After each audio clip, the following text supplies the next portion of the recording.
it'll play from the beginning. I'll record it. You can start again. Because I think when we disconnected, it disconnected everything. Setting. So do I start over? I would start off. Okay. But nobody will know that you started. Okay. Nobody? Okay. So it's live already? Through life. It is? Okay. Good evening. This is Pat Ahumada with Naked City podcast, inviting you to join us every Monday at 8 p.m.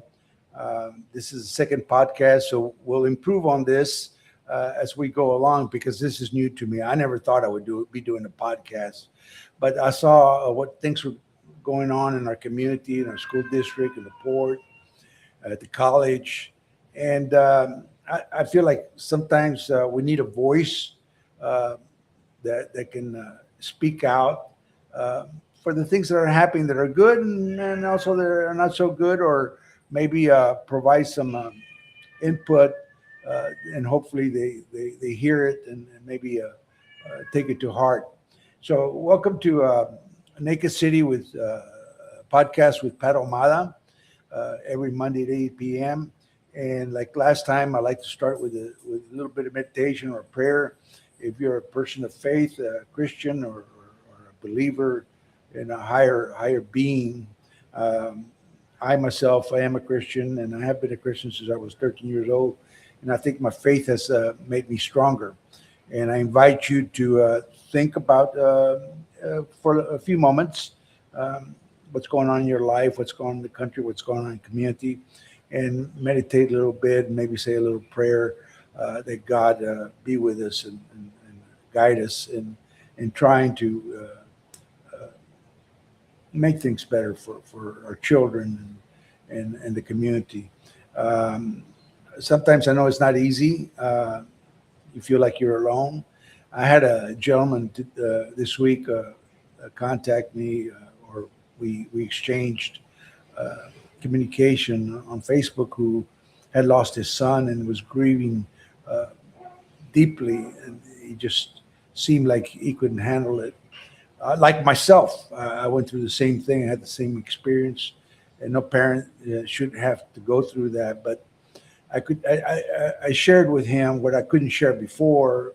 It took me 27 years to overcome my losses, and it made me dysfunctional, and it wasn't easy to deal with.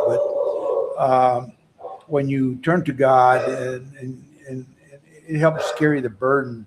And I think that's what I try to communicate with this gentleman, that the Lord is with us and He makes us stronger. These things do happen, and unfortunately, we have to deal with it. And the life is not ours.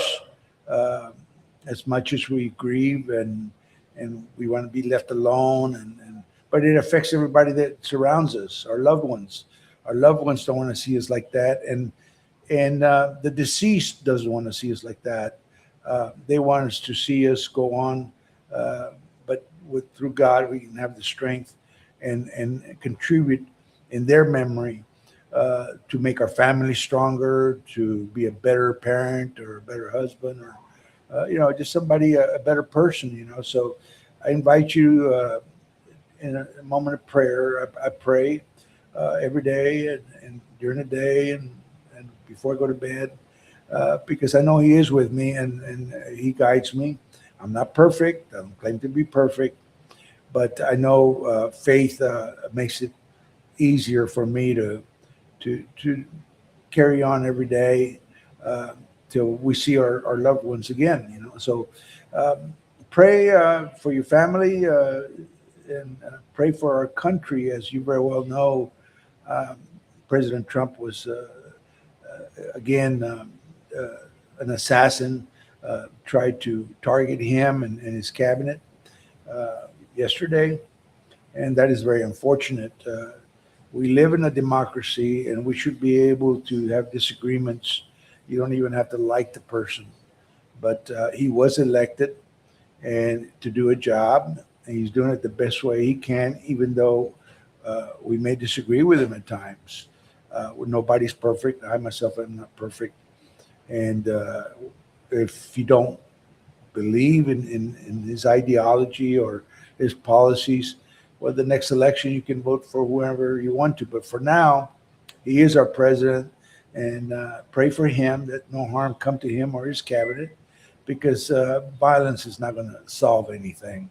I think it will make it worse if something were to happen to him. This is his third or fourth attempt they've made on him. I think in 2016 there was also another scare of someone having a gun in a crowd there.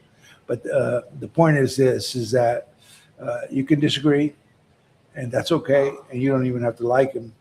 But this is our country, and we should be united that he succeeds.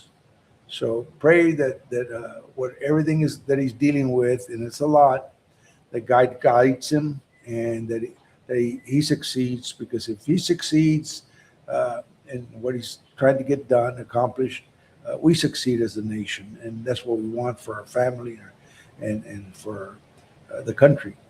So with that, I want to start the Naked City podcast number 2. And I want to recap.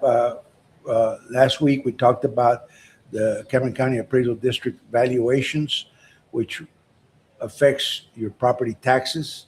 And some of these valuations have gone real high. I myself am going to protest my valuation because they valued my lot at 95,000. My lot's not worth 95,000. I wish, but it's not. So you have a deadline, and I think it's May. Let's see, I think it's May 15th. The deadline where you can protest, but get it there as soon as possible. Read what you got in the mail about your valuation by the appraisal district, and check the proper boxes and submit it in protest. I had someone contact me where this is commercial property. His valuation went from 800,000 to 1.8 million, and that affects us all because it's a warehouse. Because then he has to raise the rates, but he can't raise the rates if they're have a lease contract. So raising it that high, the valuation, and increasing, increasing his taxes is going to affect him, and that's not good for business. And if you're a homeowner, well, again, if your valuations keep going up and up and up, your taxes increases, and it gets to the point to where it hurts, and maybe you have to do without to make the payment or stuff like that. I suggest that you contact your commissioners, your mayor, or whoever you have contact with at the port, at the school district, to where they adopt a policy of no new tax, which means that if last year they brought in so much money with the current valuation rate of taxes, in the city of Brownsville, for instance, is 60 cents per hundred, which is used to compute how much taxes you will pay. And if this year if they bring more money, well, they can lower the 60 cents per hundred to maybe 55 cents per hundred, which makes your property taxes almost the same as last year. So because what they're doing, they're raising and the property valuations, they raise your taxes, and the public entities get more money, and they spend it, and sometimes they even waste it. So you can't keep taxing people and expect to get through the hard times, especially right now when gasoline is high and everything's gone up, and then your property taxes go up, and then it makes it more difficult and more challenging, especially for the low income people. So when you take into account the per capita income here in the lower Rio Grande Valley, we're one of the poorest counties in the nation. And then with the property valuations going up and the taxes going up, it makes it more challenging for us to cope with. Now, I myself was for firing the appraisal district, chief appraiser at the appraisal district. And I think it was put up to a vote, and by one vote, he was not fired. I think he should be fired because obviously he's not paying attention to what's going on in this community where it's hurting so many people. So if you talk to your mayor or your board representative at the school district or the port or wherever, tell them, that you want these valuations to take into account that the demographics here, how it affects us, and also to lower the tax rate equal by the extra revenue is generating with a new valuation. They can lower the tax rate to where you're paying the same as last year instead of uh, paying what you paid last year plus uh, more than based on the valuation.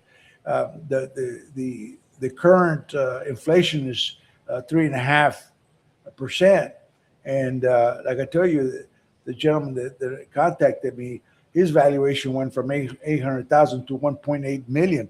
That's more than 3.5%, and that's a pass through to his leaseholders, and they can't afford it. And if they have a lease contract, he can't pass it on to them.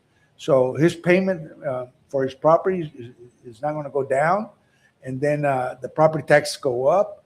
It poses a challenge to the property owner as to how he's going to make it. So keep that in mind.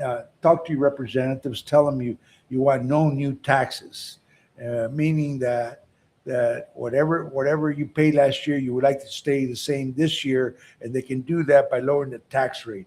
And I have gone before the city commission a couple of times asking them to consider that.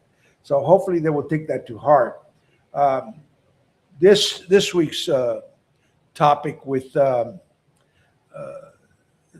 Naked City podcast with Pat Ahumada is going to be the elections. We're here right now in the early voting process. It ends Tuesday. The election for TSC, the election for the Brownsville Navigation District, the county and the school district will be later. So right now we're going to focus on the elections that are currently being held. So Tuesday is the last day you can vote early, and I suggest that you take advantage of it, go vote. And the biggest problem we have is that people don't vote, and that's so disheartening for the candidates. I admire all people that run. Uh, it takes a lot for a person to put himself out there. You can never please everybody, and people are going to criticize you, and they're going to find fault, and they're going to find a reason not to vote for you or against you. And sometimes it's not even based on the merits of what you're trying to do, what you have done, or whatever. It's very unfortunate, but I urge you to get informed before you vote. And if you don't know anything about the candidate, just skip that position in voting, because you may be voting for the wrong person. So, I suggest you get informed who's running, and then make a decision and go vote early. Tuesday is the last day, and then we have. Let me see who we have here for the navigation district. On place 2, we have David Garcia. We have Sharif Gonella and Alex Nájera. That's place 2. David Garcia reached out to me, and Sharif Gonella also reached out to me, and I enjoyed talking to them. I was surprised that they called me. They heard about my podcast, and they wanted to provide a little input. So, I'm not going to tell you who to vote for. I'm going to ask you to make that decision and get informed. Now, sometimes I will tell you who I think you should vote for based on what I know, but I don't know enough about these candidates. I know David, and I enjoyed talking to Sharif Cornella. He seems to be very, very, very bright, very intelligent, and a stakeholder. I think he's got some interest over there, and he's very active in the community and with the port. So that it's refreshing to hear from the candidates and learn more about them. So you got till Tuesday, till tomorrow, uh, to make a decision. And if you don't, if you can, then wait for the election and vote on election day. Um, the place for the navigation district is Marta Davila. I reached out to her by email and never got a response. I tried to get a hold of her. Uh, Precinct Roca Tipton, I know her because of her dad, and Luis Berrial. These are all good people. I can't say nothing negative about any of them. Um, they're all good people. I mean, you may know them better than I do,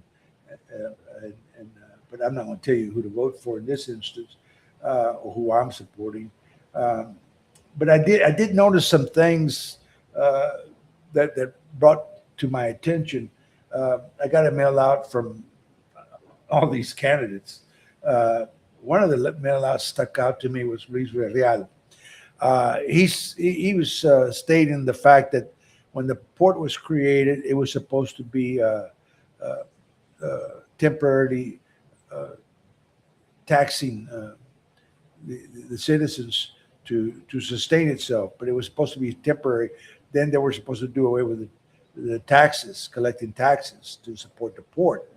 The port's doing very good, thank God, and it's bringing business and industry and all that.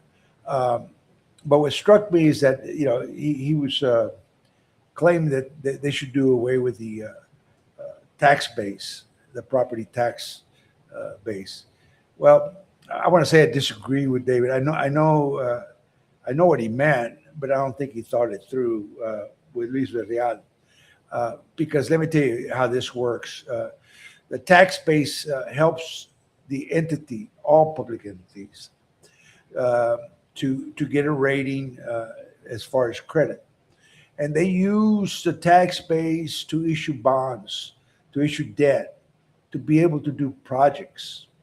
And if you got that tax base to where you do away with it, then it's going to be very difficult to get investors to buy these bonds so you can do the improvements that you need. Like, for instance, maybe dredging the canal or doing some improvements at the shrimp basin or whatever. So, I understand that maybe they can afford to lower some of the rate, but I don't recommend doing away with it completely. So I would ask all on the board to get informed as to the proposal like that. If they want to do it, to please reconsider and understand that we need to have those kind of property assessments and a base to be able to issue debt so we can do some capital improvements. So those are the two places. They're up for a vote Tuesday and on election day, um, which is May 2nd. Um, Place two and place four. Now, now you can call me if you have a question regarding these topics. My phone number is 956-572-8172. Or you can uh, uh, email me at and we can put out that email. Uh, Ahumada, it's Pat Ahumada at Naked City at Gmail. Um, so we can answer your questions if you have some that we can bring here to the table for discussion. Be glad to hear from you. At the TSC College, we have three places up for election. Place one is Adela Garza, who I know. JJ De Leon, I also know. Erika Garcia, I don't know. But, I'm sure they're all good people. Adela's been there, and I think she's done a good job. She was one of those that stood up to the status quo back then when TSC was under the auspices of the Rio Grande Valley University, UT. Um, so I admire for that. That it took courage to go up against the status quo and bring about the TSC's rightful independence. Okay, so I think they're doing good, and hopefully they continue to do good. So, but I ask you to get informed, and you got three candidates there. I'll repeat, Adela Garza, JJ De Leon, and Erica Garcia. On place two, you have Alejandra Aldrete, who I also know, uh, very nice lady, and Gilberto Flores. Uh, both candidates, I think he's a doctor. Um, Alejandra brings the experience of being on the board.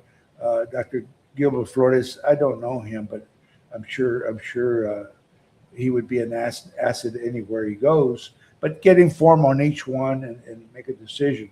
On place five, we have Edgar Garcia, Margarita Gonzalez, and Alberto Tiveles. All three of them, I don't know the three of them there. So I'm getting informed just like you. And I wait till election day to vote, and I will be making my decision. On the other two, I already made my decision, but on place five, I will need to make the decision. There's a lot of things going on in our community. Texas Southmost College, they're preparing our young people to build their careers.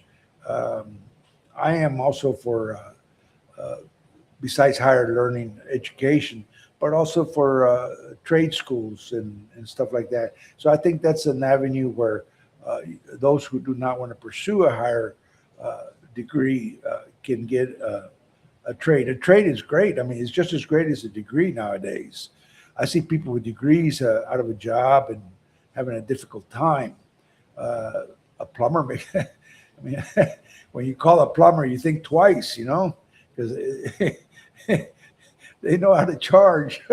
so, having a trade, there's nothing wrong whether it's a plumber, electrician, or whatever trade that you would enjoy being. But the most important thing is to do what you enjoy to do, because that's your life. And if you enjoy what you do, it's not a burden on you, and you're more productive, I think, and you're a happier person.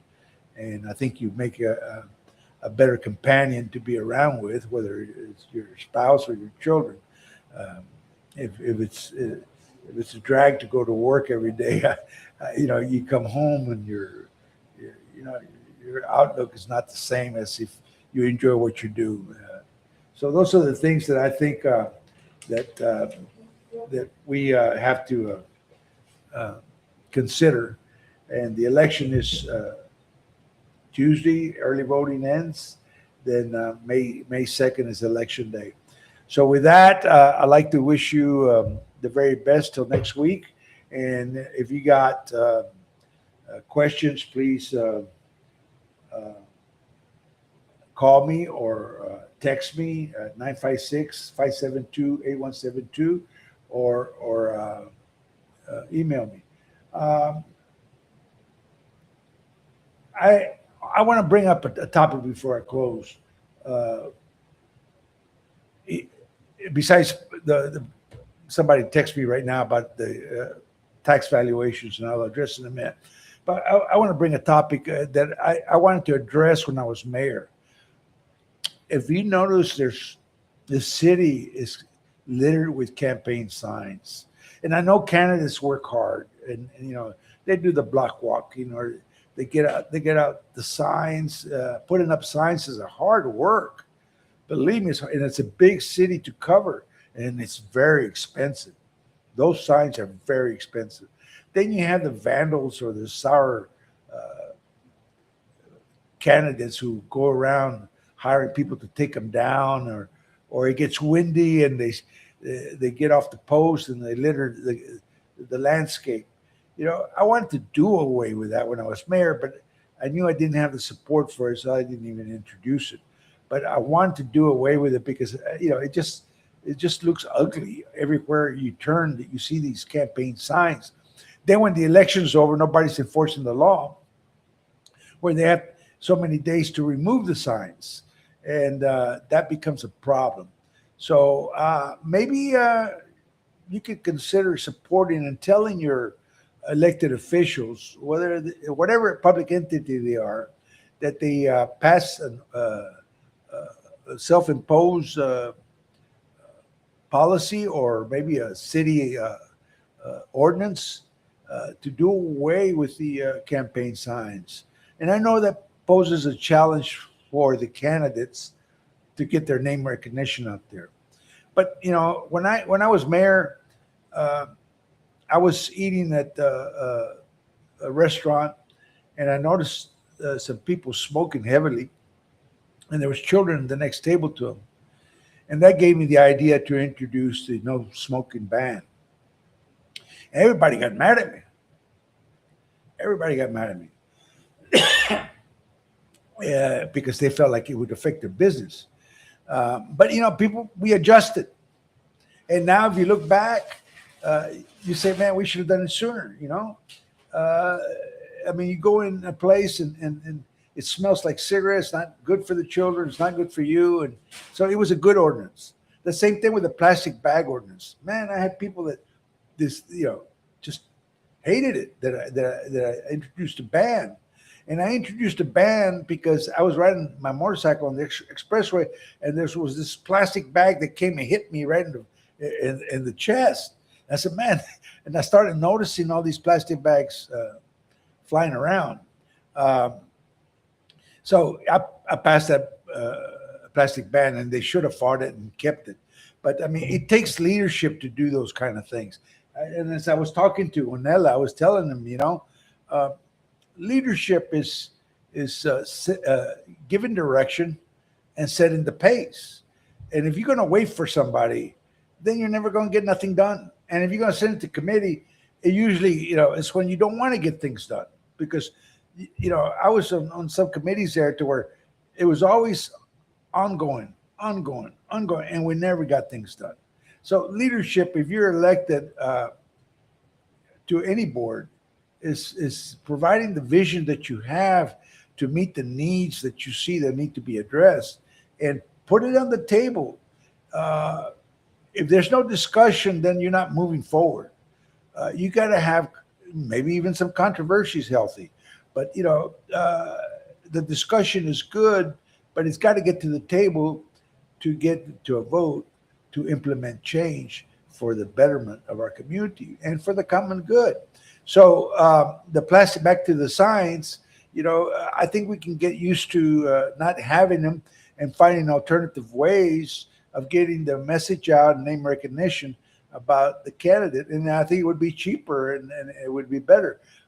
We have Facebook now, we have TikTok, we have many ways to get the message out and the name out to where we can win people over to vote for us.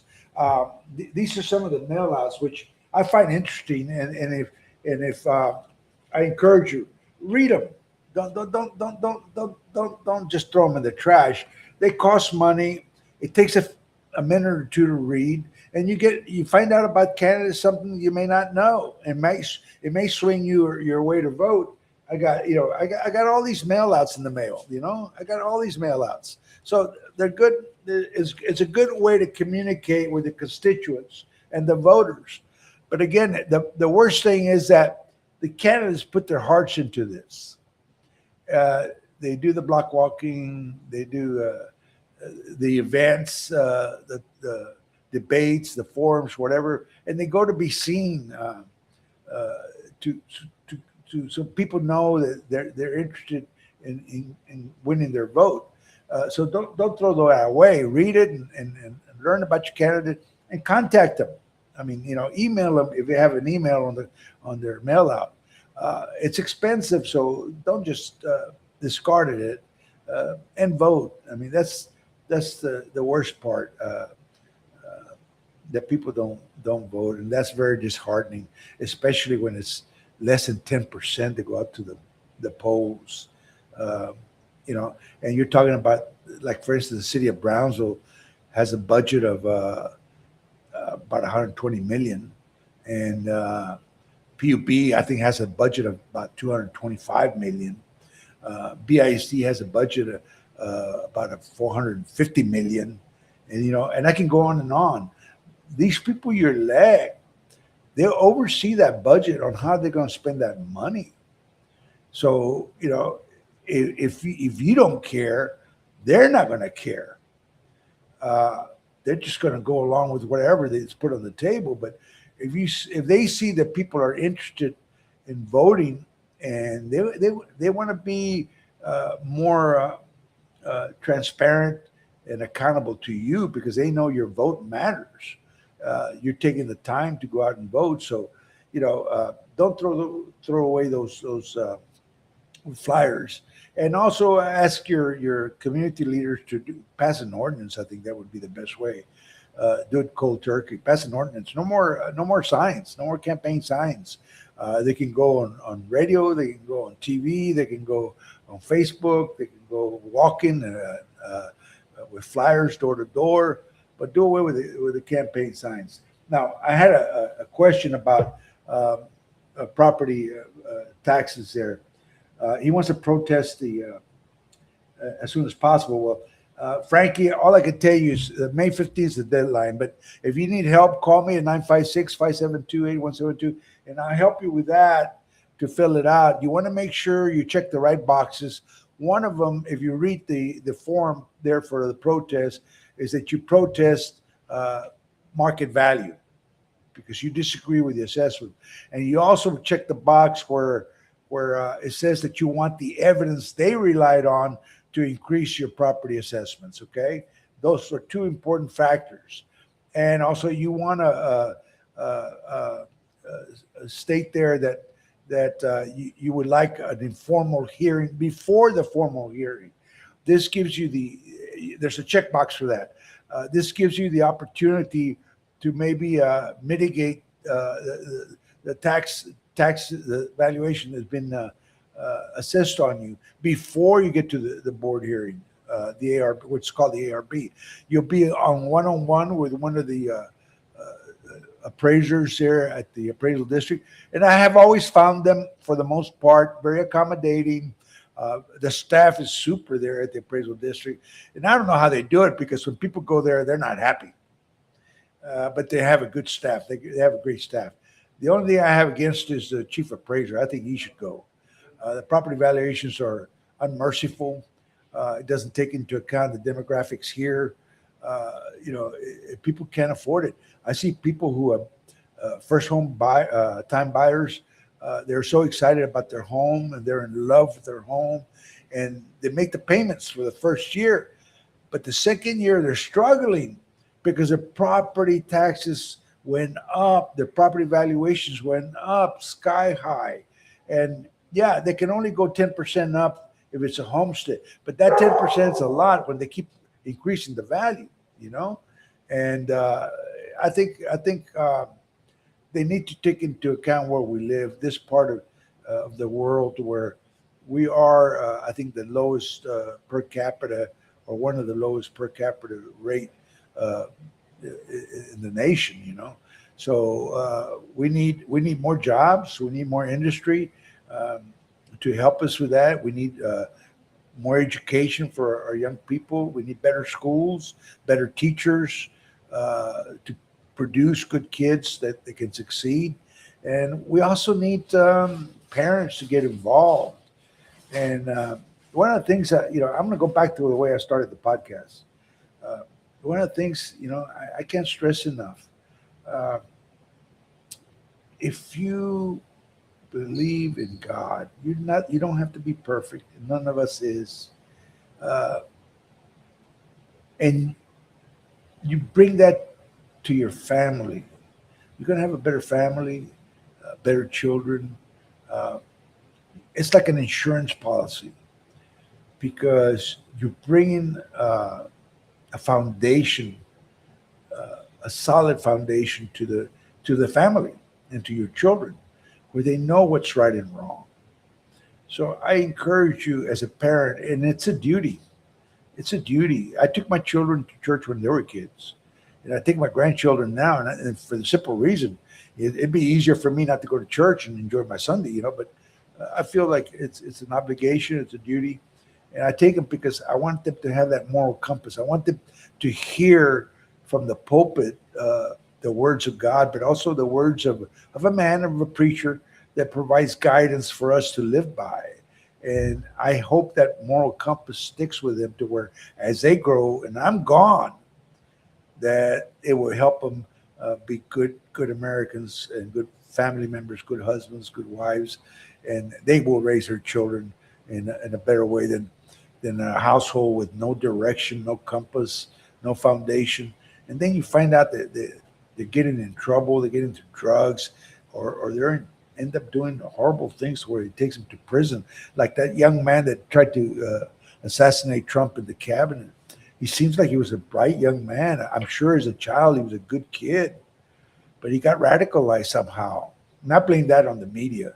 The media just lies. The legacy media, uh, everything I hear is just a lie, and it's brainwashing, indoctrinating the vulnerable people that believe it, and then they feel like they have to take action. Like that young man, I don't think he would have taken action if he had gotten indoctrinated with by the media. Uh, he ruined his life. He ruined his parents' lives and his siblings' lives and those that loved him, his friends and stuff like that. I'm sure they're finding it hard to believe. How could this have happened to Cole Allen? I believe his name is. Uh, but it starts without having that foundation, with that moral compass. So I urge you to take it upon as a parent, as a duty, to take your kids, especially if they're small, to church and help them along the way become good citizens and good parents and good mothers and brothers or sister or whatever. Be good people based on what they're being taught and seeing their parents that they care about them to take them to church. So with that, I will end. If you have a question, like Frankie texted about the property valuation, I will be talking to him, and I will help him if I can help you. Uh, you know, I'm accessible. I have always been accessible. You can call me at 956-572-8172. And I wish you the very best. I'll see you next Sunday. I mean, next Monday at 8 p.m. Please help us get the word out where we can get more people to listen in, and hopefully we can build on this podcast to where we can help things along in our community for the betterment of the community, for the common good. And with that, we will close today. Thank you and have a nice evening. God bless. How was that?